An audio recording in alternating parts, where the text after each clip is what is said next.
Good morning students, how are you? You are fine, ठीक है। तो ग्रामर में हमने बहुत सारा कुछ पढ़ा है।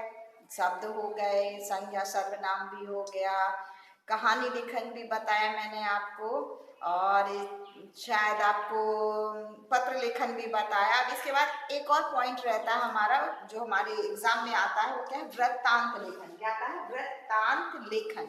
वृत्तांत लेखन का मतलब होता है जो हमने देखा उसी को हम सेम टू सेम कैसे हम अपनी नोटबुक में व्यक्त करते हैं या किसी को बताते हैं, तो वो वृत्तांत लेखन मतलब जो देखते हैं उसको हम कैसे लिखते हैं, तो वृत्तांत लेखन ये होता है, ठीक है। तो ये भी आपका 5 नंबर का आता है। आप जितना अच्छे से लिखोगे, जितने अच्छे शब्दों का प्रयोग करोगे, उतने ही अच्छा आपको मार्क्स मिलेंगे। और एक रोचक होना चाहिए, तो उसमें किन किन बातों का समावेश होना चाहिए वृत्तांत लेखन के बारे में तो हम जानेंगे कि लिखते समय हम कुछ आवश्यक बातें क्या है, मतलब ऐसे किस तरह हम लिखेंगे कि हमारा वृत्तांत लेखन और अच्छा हो, सबसे अच्छा हो, बेस्ट हो, जिससे हमें अच्छे से अच्छे नंबर उसमें मिल सकते हैं। अगर 5 नंबर है तो 5 नंबर हमको कैसे वहां पे मिल सकती है, तो ठीक है। तो मैं पहला पॉइंट है, वृत्तांत को एक आकर्षक शीर्षक दिया जाता है। अब वहां पे आपको वृत्तांत लेखन का दिया गया है कि कौन सा है, गांधी जयंती का है, स्वतंत्रता दिवस का है, या बालिका दिवस का है, ऐसे कौन सा भी आपको एक टॉपिक दिया जाता है। टॉपिक मतलब होता है शीर्षक, तो उसको शीर्षक दिया जाता है। सबसे पहले अगर हमने वृत्तांत लेखन स्टार्ट किया तो उसका हमको शीर्षक वहां पे लिखना पड़ेगा, तभी हम स्टार्ट करेंगे। नहीं आपने वृत्तांत लेखन लिख दिया, ऊपर शीर्षक नहीं लिखा, तो हमको कैसे पता चलेगा कि आपने किसके बारे में लिखा है, कैसा लिखा है, ठीक है। तो सबसे पहले इसके लिए हमें क्या होता है कि आकर्षक शीर्षक क्या है, उसका शीर्षक पहले देना जरूरी है। फिर नेक्स्ट है, वृत्तांत का आरंभ समारोह या घटना के स्थान अर्थात गांव या शहर के नाम से किया जाता है। जब हम उसके बाद स्टार्ट करते हैं, वृत्तांत लेखन स्टार्ट करते हैं, तो सबसे पहले शीर्षक लिखते हैं, उसके बाद फिर हम जब आरंभ करते हैं या कोई घटना हुई, घटना का या समारोह का कुछ आयोजन किया, कार्यक्रम का आयोजन किया, तो वो किस स्थान पे हो रहा है, किस जगह पे हो रहा है, और किस गांव में हो रहा है और किस शहर में हो रहा है। जैसे अगर गांव में हुआ, हमारा ग्राम पंचायत में भी होते हैं, कई कार्यक्रम होते हैं जो गांव खेड़ों में भी होते हैं और शहरों में भी होते हैं। अगर हमारा गांव में ये कार्यक्रम हुआ तो हमको वहां पे उस गांव का नाम भी लिखना जरूरी है, ठीक है। नहीं तो हमको पता नहीं चलेगा कि ये समारोह कहाँ पे हुआ, ये घटना कहाँ पे हुई। अगर शहर है तो शहर का नाम लिखिए, अगर गांव है तो गांव का नाम वहां पे लिखिए, ठीक है। इसके बाद हमारा आता है थर्ड पॉइंट। थर्ड पॉइंट है, स्थान के बाद दिनांक लिखा जाता है। जब हमने वहां पे उस जगह का नाम लिख दिया, जैसे अब हमारे यहाँ ज्ञानदीप में कुछ कार्यक्रम हुआ, जैसे टीचर्स डे हुआ, तो हमने वहां पर टीचर्स डे लिखा। शिक्षक दिवस कहाँ हुआ? ज्ञानदीप विद्या निकेतन, पीपलगांव रोड और हिंगन घाट, ठीक है। ये हमारा स्थान हो गया, जगह हो गई, और उस शहर का नाम भी हो गया। अब उसके नीचे हमको लिखना है दिनांक। दिनांक मतलब डेट, वो किस दिन हुआ, 5 तारीख को हुआ, 6 को हुआ, जिस दिन।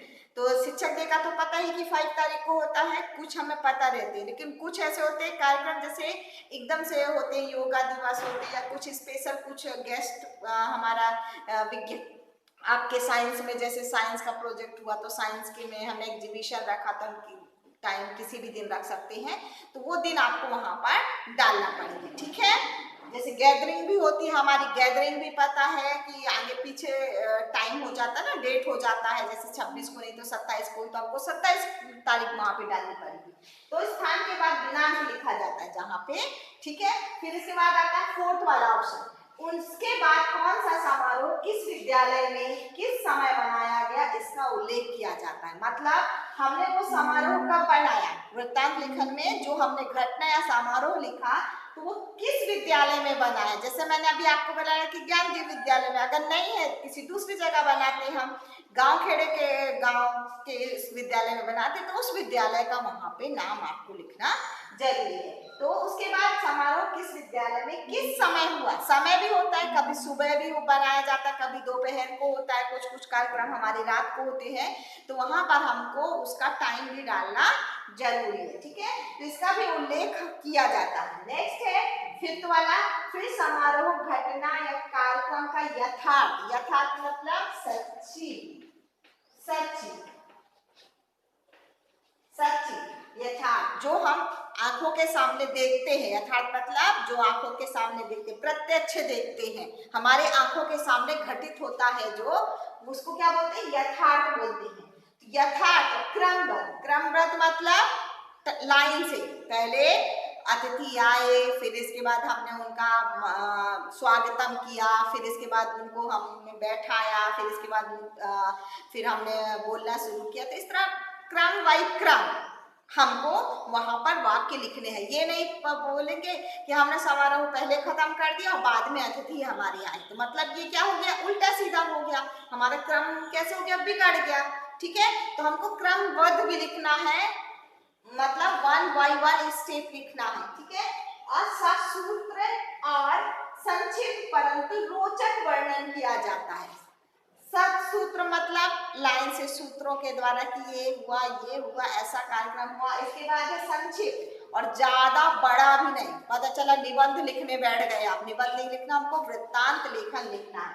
इसके बाद रोचक होना चाहिए, मतलब ऐसा लिखना चाहिए कि सामने वाले को जिज्ञासा बढ़े कि आगे इसमें क्या हुआ, रोचक होना चाहिए, और उसका वर्णन किया जाता है। ठीक है, एक तो ऐसी भाषा का उपयोग करना है हमको कि जो सामने वाला पढ़े तो उसको समझ में भी आ जाए। ज्यादा कठिन वर्ड्स भी हम नहीं यूज कर सकते क्योंकि उसका मतलब नहीं आएगा समझ में, तो वो पढ़ने में उसको मजा नहीं आएगा। तो मैं रोचक भी चाहिए और अच्छी सरल भाषा का प्रयोग करना चाहिए। ठीक है, तो वर्णन किया जाता है। लेक्सिक से हमारा वृत्तांत वर्णनात्मक या कथानक शैली में लिखा जाता है। वर्णनात्मक मतलब वर्णन करके, लाइन टू लाइन वर्णन किया जाता है।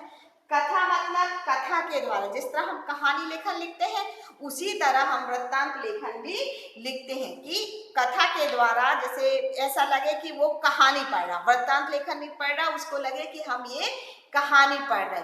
तो इतने पॉइंट आपको आए। इसके बाद नेक्स्ट पॉइंट हम, ठीक है, तो इसके बाद हमारा नेक्स्ट पॉइंट है 7, वर्णन संक्षेप में किया जाता है।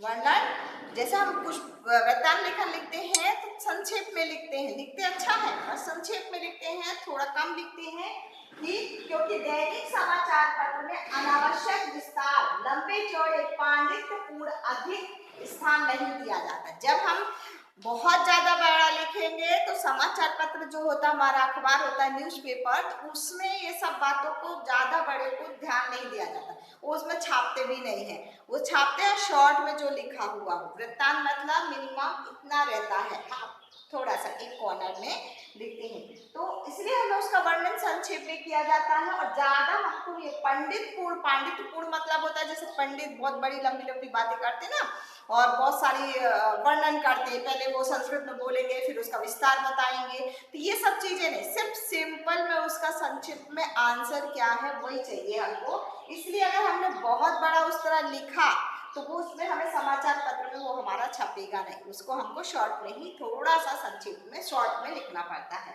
नेक्स्ट है 8, ध्यान देने वाली बात ये है कि वृत्तांत लेखन हमेशा हमारा भूतकाल में आता है, मतलब पास्ट में आता है, क्योंकि जो चीज हमने देखी है उसी का हमको वर्णन करना है। हम आगे का तो वर्णन नहीं कर सकते। अगर मैं बोलूंगी कि नहीं, अभी कह दूंगी कि हाँ ठीक है, हमारा ये दीपावली के बाद जब हमारा क्रिसमस डे आता है या फिर नया साल आता है तो हम स्कूल में बनाएंगे और बहुत अच्छे से बनाएंगे, ये अतिथि रहेंगे, ये आएंगे, वो आएंगे, हम ये करेंगे, ऐसा करेंगे, वैसा करेंगे, मतलब करेंगे भविष्य में, मतलब कंफर्म नहीं है, कंफर्म नहीं है कि ऐसा होगा ही। तो वो वर्णन अगर मैंने किया वृत्तांत लेखन तो वो मेरा गलत होगा, क्योंकि वो मैंने देखा नहीं है, सोचा है। सोचा और देखा में बहुत फर्क होता है। जो हम देखते हैं, देख चुके हैं, उसका हम अच्छे से वर्णन कर सकते हैं। तो वृत्तांत लेखन हमेशा भूतकाल में होता है, जो हम देख चुके थे, यथा थी, जो चीज भूतकाल में हुई उसी का हम वर्णन कर सकते हैं, तो वही हमारा वृत्तांत लेखन है। अगर हम ने कहेंगे कि किया, करेंगे, करूंगी, या ऐसा होगा, ऐसा कुछ नहीं, क्योंकि भविष्य कल किसी ने नहीं देखा, क्या हो सकता है, क्या हम भविष्य के बारे में विचार करते, सोचते कि हम ऐसा करेंगे, वैसा करेंगे, लेकिन होता नहीं, होता कुछ और है। तो उसके लिए हम आगे से प्लानिंग करते हैं, लेकिन उसमें कंफर्म नहीं रहते। लेकिन जो चीज हो चुकी उसके बारे में हम कंफर्म वहां पे जानकारी दे सकते हैं कि हाँ ऐसा हुआ था। इसलिए हमेशा वृत्तांत लेखन कैसे लिखा जाता, भूतकाल में, मतलब जो भी वाक्य आएंगे आपके था या हुआ था या ऐसा किया था, इसी तरह के वाक्य आपके उसमें आएंगे। सोचेंगे करेंगे वाले वाक्य नहीं आएंगे, ठीक है। फिर नेक्स्ट है वृत्तांत समाचार पत्र के संवाददाता, रिपोर्टर अथवा कार्यालय के प्रतिनिधि द्वारा भेजा जाता है।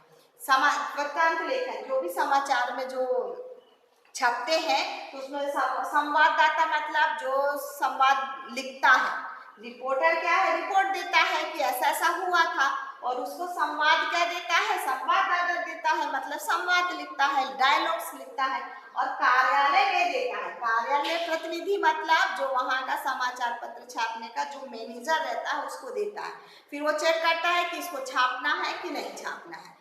तो ये सब चीजें वृत्तांत समाचार पत्र के संवाददाता, रिपोर्टर और कार्यालय प्रतिनिधि के द्वारा भेजा जाता है, ठीक है। फिर उसके बाद है वह अन्य तृतीय पुरुष में लिखा जाता है, मतलब तीसरे वाक्य में हम, मैंने, मैं, तुम नहीं, वो, क्यों, तुम्हारा, यानी उसने कहा था, वो कह रहा था, वो लोग ऐसा कहेंगे, मतलब थर्ड पर्सन। तृतीय मतलब थर्ड पर्सन जो होता है ना, हिंदी में हमारा होता है फर्स्ट, वो इंग्लिश में आप बोलते हैं ना first person, second person and third person. Hindi में बोलते हैं हम उत्तम पुरुष, मध्यम पुरुष और अन्य पुरुष, बोलते कि नहीं बोलते। तो यहाँ पर भी वो थर्ड पर्सन के द्वारा ये क्या लिखा जाता है, मतलब रिपोर्टर देता है संवाद, उसमें कहता है, बाद में लास्ट में कार्यालय प्रतिनिधि वो करके देता है, ठीक है। तो मैं, हमारे वर्ग, मैंने या हमने कार्य किए, मैंने कहा था, इसी तरह मैं, मुझे, मेरे, हम, हमें, हमारे जैसे उत्तम पुरुषवाचक सर्वनामों का प्रयोग नहीं किया जाता है। जो ये वाक्य आपको दिख रहे हैं कि मैंने, हमने कहा था, या मैंने ऐसा कहा था, या मैं बोल रहा था, मुझे ऐसा काम करना चाहिए, इन सब बातों के मतलब प्रथम पुरुष सर्वनाम का प्रयोग नहीं आता। मैं कह रहा था, मैंने ऐसा बोला, मैं ऐसी हूँ, स्वयं करूंगी, इस तरह के वाक्य नहीं आते कैसे है, हमने कहा था, तुम्हारे द्वारा, ये मतलब सेकंड पर्सन और थर्ड पर्सन आता, पर फर्स्ट पर्सन इसमें नहीं आता है। जो भी वाक्य लिखेंगे तो उसमें इन सब चीजों का देखना। फिर नेक्स्ट हमारा लास्ट का, सबसे लास्ट का पॉइंट है हमारा 10th में, अंत में समारोह के समापन का आभार प्रदर्शन आदि का उल्लेख किया जाता है। मतलब जब लास्ट में हमारा क्या हो गया, समारोह खत्म होने वाला है, एंड होने वाला रहता है, तो उसमें हमारे समापन का आभार प्रदर्शन किया जाता है। आभार मतलब उनका आभार प्रदर्शन करते हैं कि आप आए, हमको बहुत खुशी हुई, और इसी तरह आप हमारे विद्यालय में या हमारे में आते रहिए। आभार मतलब उनको धन्यवाद देना, ठीक है। तो ये भी हमारा एक पॉइंट है जो सबसे लास्ट में है। तो नीचे वहाँ पे अलग से है, पैराग्राफ में नीचे अलग से एक लाइन पैराग्राफ बना के आप वहाँ पे आभार प्रदर्शन लिख सकते हैं। फिर धन्यवाद, ठीक है। अब एक नेक्स्ट क्वेश्चन है आपके लिए, अपनी पाठशाला में मनाए गए हिंदी दिवस समारोह का वृत्तांत रोचक भाषा में लिखना है, ठीक है। कैसे लिखना है, रोचक भाषा में लिखना है। तो ये मैं एक आपको करके बता रही। इसी तरह आपको जो भी आपको नेक्स्ट आएंगे क्वेश्चन आएंगे, तो इसी तरह आपको वहाँ पे करना है, ठीक। फिर देखिए, मैं आपको एक लिख के बता रही हूँ। यहाँ पे क्वेश्चन था हमारा कि अपनी पाठशाला में बनाए गए हिंदी दिवस के समारोह का वर्णन करना है, ठीक है। तो यहाँ पे मैं आपको लिख के बता रही हूँ ये सबसे पहले क्या आता है, शीर्षक आता है कि हिंदी दिवस शानदार समारोह, ठीक है। फिर इसके बाद हम वहाँ पे नाम लिखते हैं ना, जिस विद्यालय में, जिस जगह, जिस स्थान पे हुआ, तो हिंगन घाट 15 सितंबर 2020। आप बोलोगे कि हिंदी दिवस तो 14 सितंबर को आता है, मैडम आपने 15 क्यों लिखा। 15 इसलिए लिखा क्योंकि 14 को जो समारोह हमने देखा है और 15 को हम वो लिख रहे, क्योंकि वो भूतकाल में लिखते हैं ना, तो हम 15 को ही लिखेंगे ना, जैसे मैंने अभी आपको बताया, ठीक है। स्थान का नाम है ज्ञानदीन विद्या निकेतन, ठीक है। इसके बाद अब हमारा पैराग्राफ स्टार्ट होगा। हमारे विद्यालय में 14 सितंबर के दिन हिंदी दिवस के रूप में मनाया गया, ठीक है। विद्यालय में प्रार्थना सभा का आयोजन सभागृह में सुबह 9:30 में किया गया। हमारी पता प्रार्थना कब होती है? 9:30 पे स्टार्ट हो जाती है, तो इसीलिए हमने वहां पे अपना समय दिया है। अगर आपकी प्रार्थना हो सकता है लेट कार्यक्रम हुआ हो तो वहां पे हम लेट भी हो सकती है, ठीक है। तो मिनट में उस सभा का जो अपने असेंबली होती है, बोलते हैं ना असेंबली, तो वो असेंबली हमारी कब हुई? 9:30 में स्टार्ट हुई। फिर हिंदी विभाग के विभागाध्यक्ष जो भी हिंदी विभाग में है, तो यहाँ पे मैंने एक ऐसे ही नाम ले लिया है, काल्पनिक नाम लिया है, पर अगर हिंदी विभाग के हैं जिसको हमने बुलाया है या फिर कोई हमारे स्कूल का अच्छा है, तो वो हिंदी भाषा की दशा व दिशा में इस पर उन्होंने अपने विचार व्यक्त किए। उनको हमने असेंबली के स्टेज पे बुलाया है और उनसे बोला है, कृपा रिक्वेस्ट की है कि आप कुछ हिंदी भाषा के बारे में बोलिए, क्योंकि आज हिंदी दिवस है, तो हिंदी भाषा के बारे में अपने विचार व्यक्त किए। तो उन्होंने वहां पे अपने विचार व्यक्त किए। इसके बाद विचार करने के बाद इसके बाद हमारे विद्यालय की कुछ बालिकाओं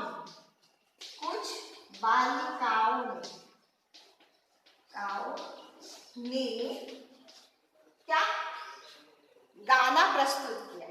बालिकाओं ने गाना प्रस्तुत किया। अगर यहाँ पे कुछ नाटक है हिंदी दिवस पे, तो वो भी हम लिख सकते हैं। नाटक प्रस्तुत किया तो वहाँ पर नाटक भी लिख सकते हैं, और अगर गाना प्रस्तुत किया तो गाना भी लिख सकते हैं, ठीक है। इसके बाद कक्षा 10वीं की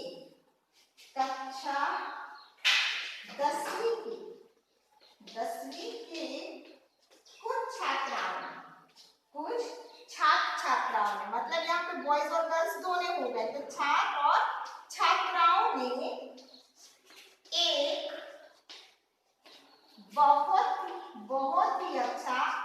बहुत ही अच्छा नाट्य प्रस्तुत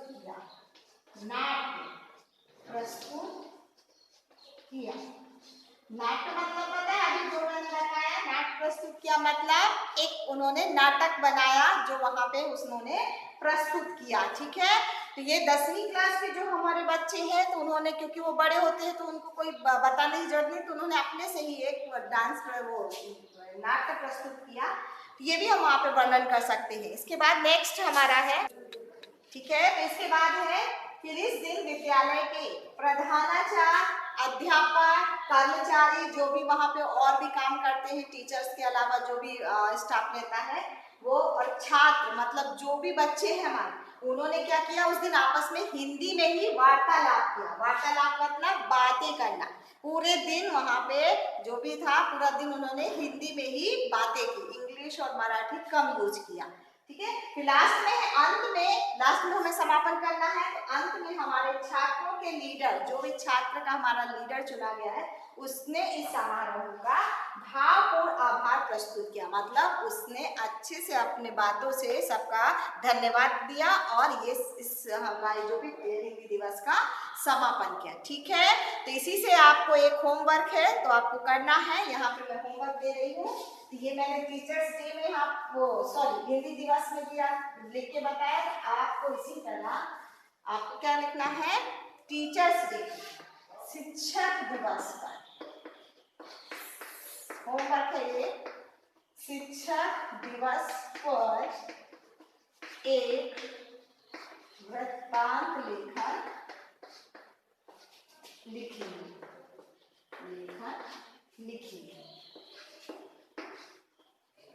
ये आपका होमवर्क है, और मैंने थोड़ा संक्षिप्त में लिखा, आप 2 पैराग्राफ भी बना सकते हो, ठीक है। थैंक यू बच्चों।